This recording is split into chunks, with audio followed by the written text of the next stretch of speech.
Chuck Loaf back again with a little Peter and the Wolf music to start the show, as there is a movie later on that reminded me of Peter and the Wolf, so I figured it's appropriate. I contacted Guinness. Apparently, when you sign up with Guinness, the Guinness World Record people, they make an account, and you have an account manager. And you can ask them questions, and they get back with you. So I asked them, am I doing enough to set this, to get the record? Do I have enough proof going on? And still waiting for a response, so we'll see what they have to say. If it's bad news, then I don't know. This show might not be going much longer, but hopefully things go okay. But let's get going with the countdown. 6:25 From Within. If you've seen It Follows, if you've seen Fallen with Denzel, basically a demon thing that kind of jumps from one to another, that's pretty much what this is. The only difference is the demon that gets in you, it makes you kill yourself, and then it jumps. I know. But, yeah, nothing special. 6:26, Risk Cutters, a love story. I figured with a love story in the title, I would hate this movie.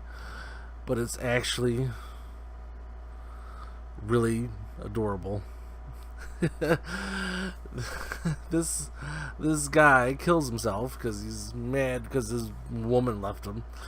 So he commits suicide, and apparently when you commit suicide, you go in an alternate reality, which is just like Earth, but a little bit worse. And you're stuck there with all the other suicide victims, and they all have the scars of what caused their suicide. So if you hung yourself, you had a rash around your neck. But or if you cut your wrist, you had scars in your wrist. So it was obvious how you killed yourself. But so he's in this other world with other suicide victims, and he's trying to get out of it. But well, sort of. He's kind of just going on along this kind of just going along and just trying to see what's out there. And yeah, it's for a movie with no budget and just saying that Earth is just slightly altered in their reality. It worked. It was making a lot with nothing, and that was what worked with this film. So yeah, it was a beautiful little movie. 6:27, Backtrack. Wow, this movie. Dennis Hopper, he directed it and starred in it. Dick Clark produced it. Yes, New Year's Eve, Dick Clark. And they must have pulled every string in the book they could to get all these people. This movie co-starred Vincent Price, Jodie Foster, Joe Pesci, Bob Dylan. Yes, Bob Dylan. Like a Rolling Stone Bob Dylan. Yes. John Turturro. Fred Ward. If you don't know Fred Ward, he was the co-star of Kevin Bacon in Tremors. And this was right after that, so he was just coming off that movie. And of course, you all know, Charlie Sheen. Everyone has Ace! Ace, Ace, Ace! Ace, Ace, Ace, Ace, Ace! Everyone has Ace! So Jodie Foster's car breaks down, and while she's wandering around, she witnessed this mob killing. So the mob, run by Joe Pesci, has to kill her because she's a witness. So Joe Pesci hires Dennis Hopper, who's supposed to be the best in the business at killing people. Oh, we're getting a phone call. So where was I? Okay. So Dennis Hopper tracks her down, finds her, and says, I could kill you, but if you come with me and do as I say, I won't kill you. So of course she says, okay, I'll go along. Dennis Hopper basically forces her by gunpoint to fall in love with him. So I keep waiting for Jodie Foster to screw this man over to escape and get her revenge and break free. And I keep waiting and waiting and... well, that technique apparently works sometimes because it worked on Jodie Foster. What a horrible movie. Oh my god. Amazing. 6/28 Shangri-La Suite. This was an interesting movie. This guy and this gal are in this mental institution, and they fall in love and they decide to break out, and the one guy has this thing for Elvis, and he wants to kill him because I guess he's changed in a bad way somehow. I don't remember exactly why, but yeah, he's I don't know, because he became religious towards the end, I don't know, but so Elvis is doing this comeback, and these two go on this countrywide killing spree, and Ron Livingston plays Elvis. He wasn't as good as Michael Shannon as he was in Elvis and Nixon, but he did pretty good. Ron Livingston went up a notch in my book, but later on in this countdown, he goes back down a notch. So, but yeah, it's still an interesting little movie. If you like the Natural Born Killers type aspect films, it's kind of like that. But it's, yeah, interesting. 6/29, The Broken. Bizarre movie. Basically, there's these people living in the reflection of the mirrors, and they're coming to get you. Richard Jenkins co-starred in this. He's like an Academy Award nominated person. He's like a legit actor. If you haven't seen God's Pocket, that's an amazing little movie. And I guess this was, several years before he got big, but I can't believe he was in this. I can't. Wow. If you can deal with people's reflection killing them, then go for this. Yeah, it's fine. 6/30 Chappaquidick. Oh, based on the true story of, I didn't know this, about when Ted Kennedy apparently was drunk driving with a girl in the car, and he crashed into a lake, and the girl died, and he escaped, of course, and he then proceeded to try to cover it up. Basically, he wanted to protect his seat in the Senate and his future aspirations to be president. So he kind of goes through this lengthy process of trying to cover the... Not all historical events need to be covered in movies. Yes, that Bobby movie about Bobby Kennedy when his assassination, that was fine. This one, God, kind of stretched. But I guess it's history. 6/31 Herbecta translates into The Bride. It's a foreign film. Oh, this movie took forever. This chick has to go to this house, and she finds this wedding gown, and that's when the strange things start happening, because it seems like she started wearing this thing for whatever reason, and that's when things started going awry, because The Bride back in the day was bad. But God, another nothing horror, just nothing. 6/32 First Kill. Bruce Willis And Hayden Christensen, he doesn't pop up much. Of course, Anakin Skywalker. But this wasn't bad. He actually, outside of Star Wars, he has done some okay movies. This is one of them. He plays this big Wall Street tycoon, and he's on his little vacation with his wife and little son. And the son never gets to see his dad, so he's kind of angry at his dad. So the dad takes the son hunting. And out when they're hunting, they witness killing, I guess. And then they're trying to run away. Then the guy that was doing the killing starts shooting at them, so they shoot back. And when they shoot back, they kill the guy. And then they go up to the guy, and they realize that he is a cop. So they help the other guy that's just wounded, apparently. So they help him. So what does he do? He kidnaps the son and runs away. So now Hayden Christensen is trying to get his son back.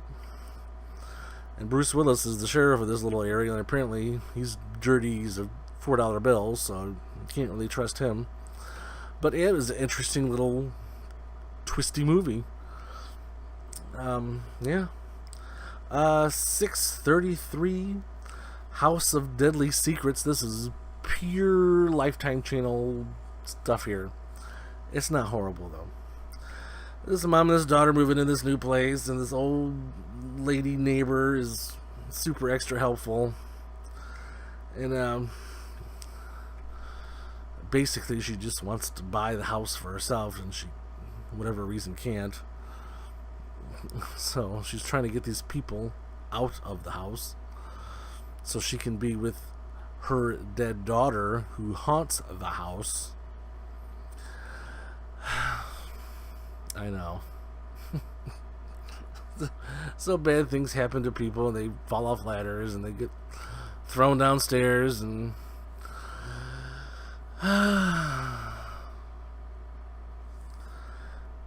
634, The Wildling. This was fine. This starts with this dude raising this girl pretty much in this attic, and she's not allowed to do anything or go anywhere, and apparently he's trying to stunt her growth so she doesn't hit puberty. And you find out that she's not exactly a normal human being. So when she starts hitting puberty, she starts changing more so than normal, you know what I mean? And she turns into this wild beast. And so yeah, and during that time, of course, she falls in love and develops human emotions, wants to know what it's be like to be human. But yeah, it's fine. 635. This is the one that made me think of Peter and the Wolf. Valley of Shadows. It's a foreign film. You know what? It's probably the best foreign film I've seen this year. But warning, I can't recommend this for people that don't watch a lot of films, or if you only watch big budget movies. It's hard to explain it without giving away, but this boy and his brother and his mother lived together, and next to their house there's this big valley, and then there's these deep, thick, tall woods area where you just don't go, and it's kind of fenced off. So the brother goes in there and he disappears. So then the family dog goes in there, disappears.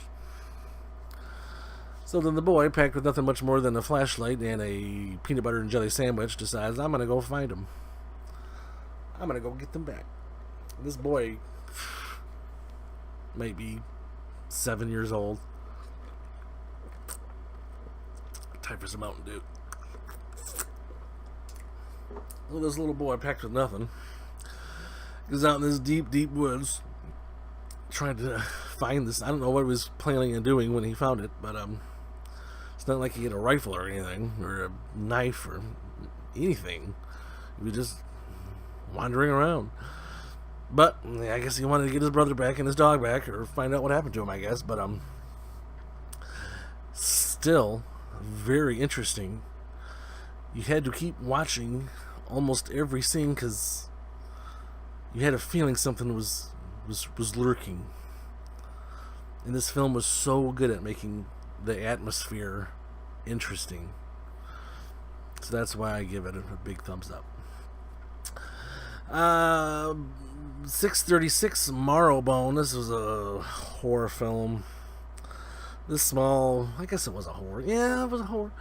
This small family, they escape their father who's crazy. And so they move out in the middle of nowhere, and the mother dies shortly thereafter. They didn't really say, she just died. I just got sick and died. So the kids are pretty much there raising themselves, so they're kind of like faking her signature to continue to get money from whatever. So one of the town lawyers or whatever starts figuring out something's a little fishy, so he starts encroaching on them, and then their dad shows up, the one they were running away from, and meanwhile there's this thing in the attic that's up to no good, but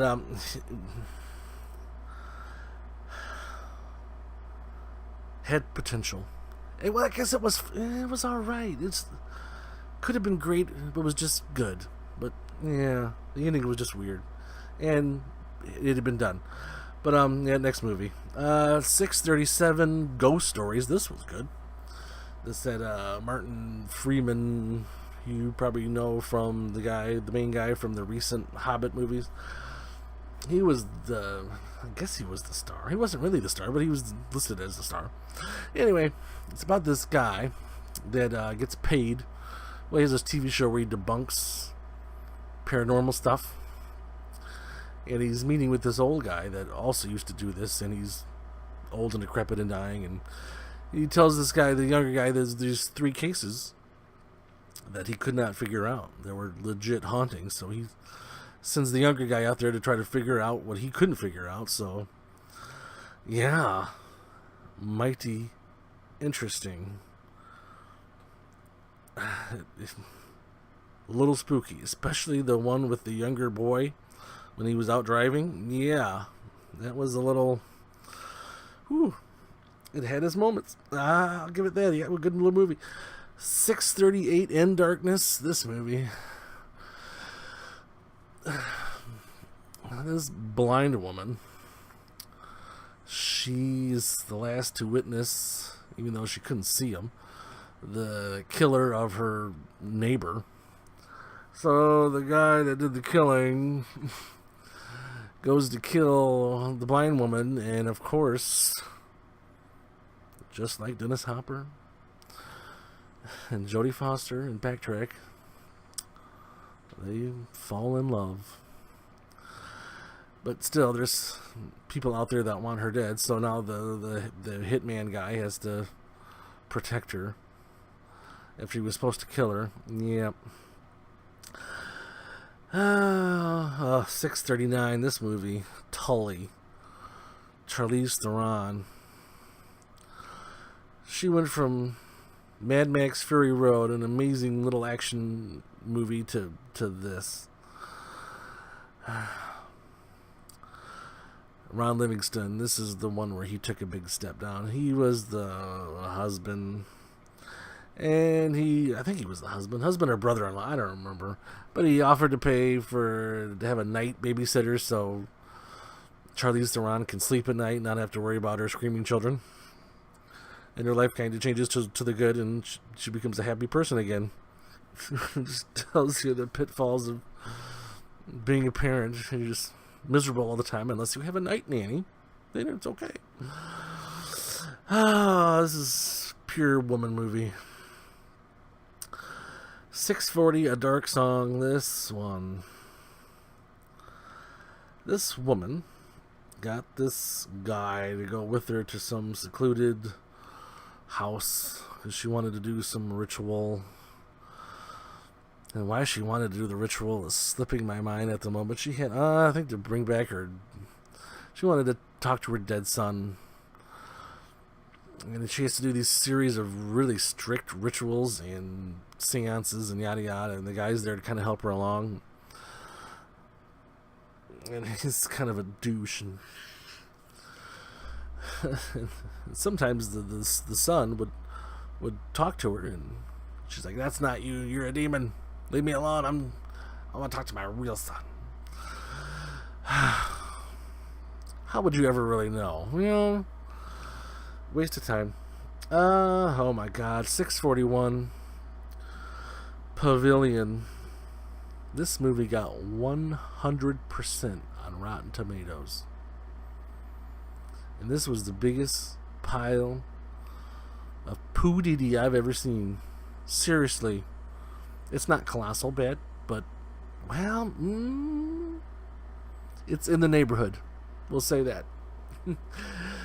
This is the whole movie. This is basically just kids being kids.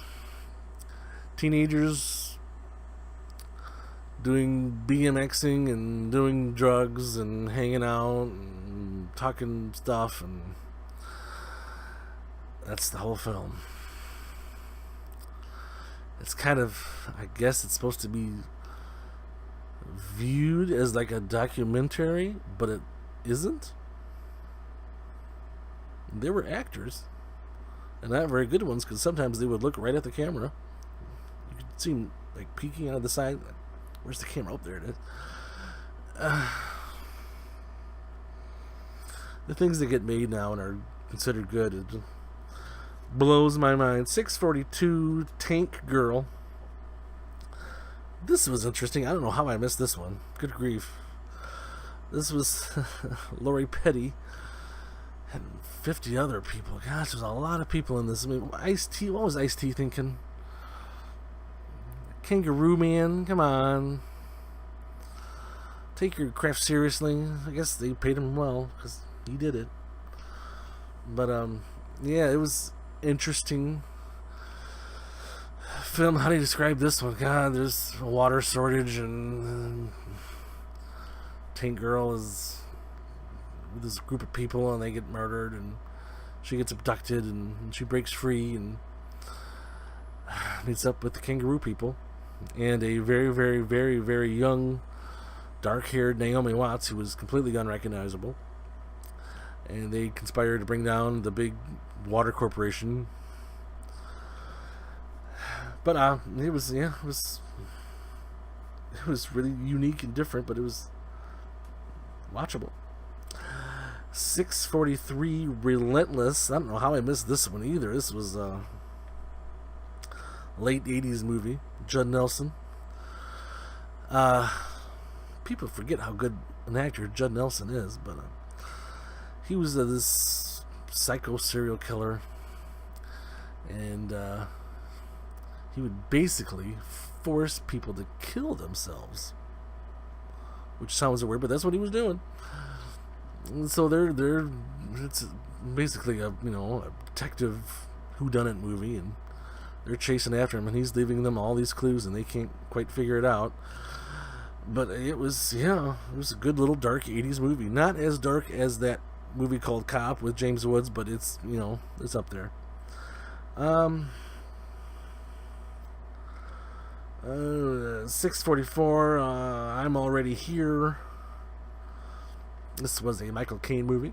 This young boy and his mother are taking care of all these old people out of their house, and they get Michael Caine, and Michael Caine's a little eccentric, and he's an ex-magician, so he's doing little tricks on the side, and he's very, very bitter and angry, and of course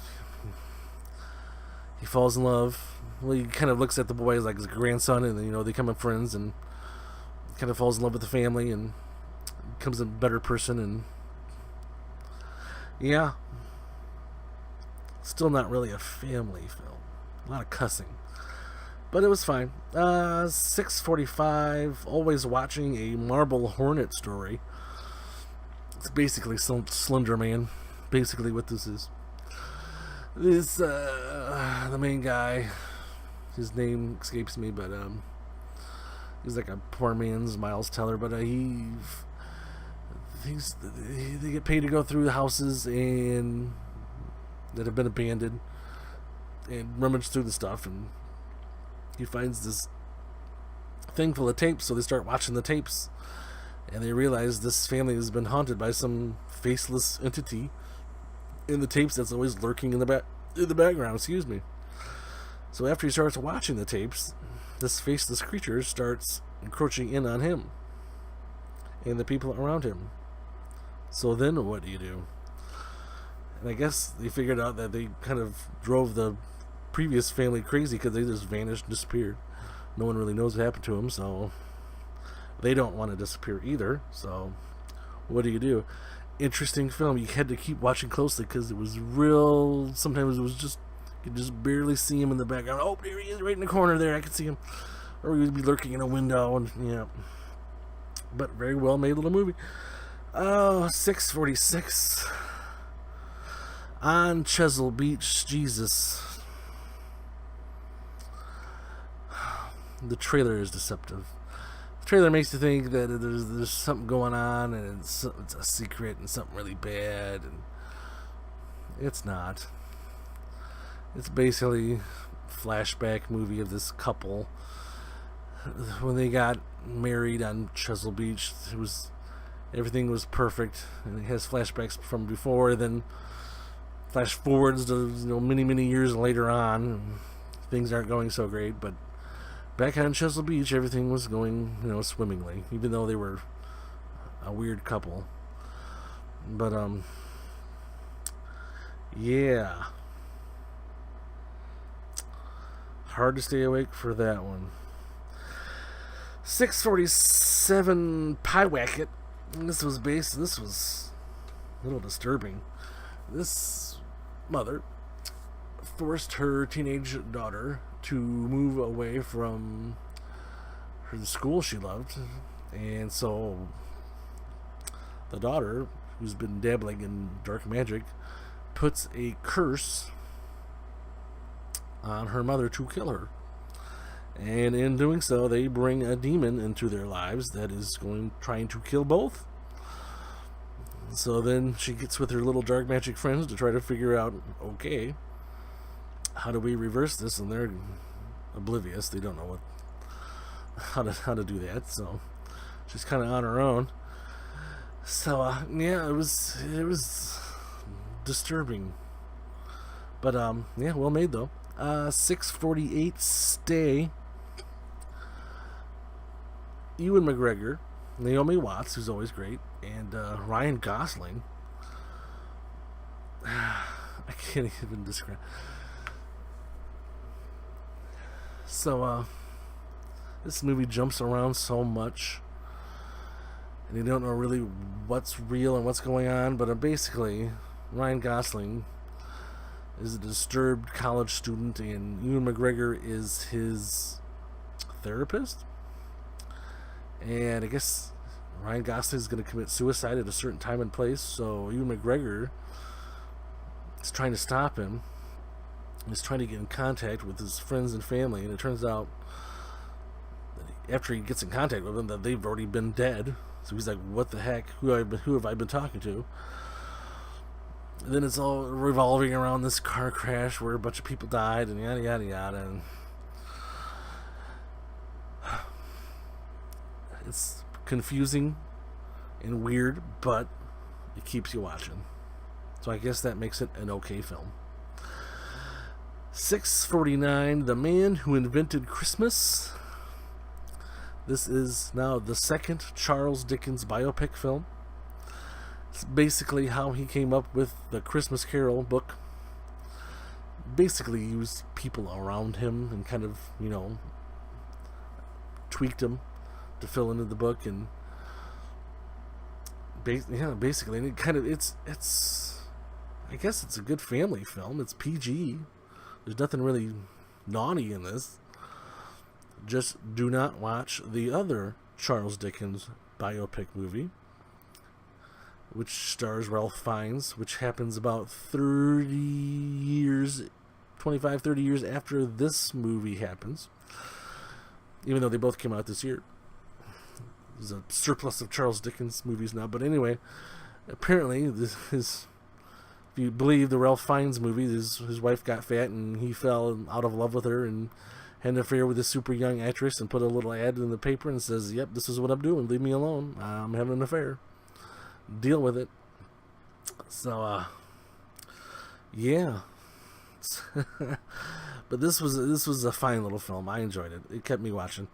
650, Love Affair, Warren Beatty, the other lady, I can't remember the other one, but it also had Katharine Hepburn, and apparently this was her last film before passing.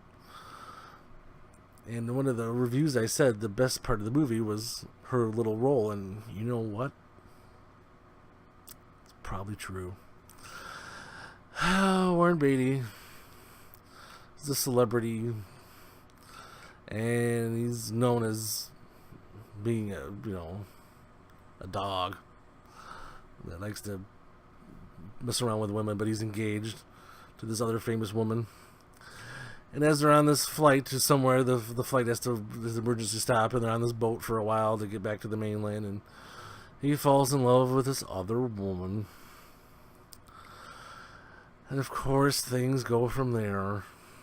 Then he takes the other woman to visit his aunt, Katharine Hepburn, and they fall further in love. And then they said, well, let's meet at this certain place at this certain time, and if you don't come, then I'll understand. And then she gets in a car accident, and yada yada. Another woman movie. But what can you do? So, that's it for now, and hopefully we'll have an update on the next episode about what Guinness says. So hopefully it's good news. So keep your fingers crossed for me, and I'll talk to you later.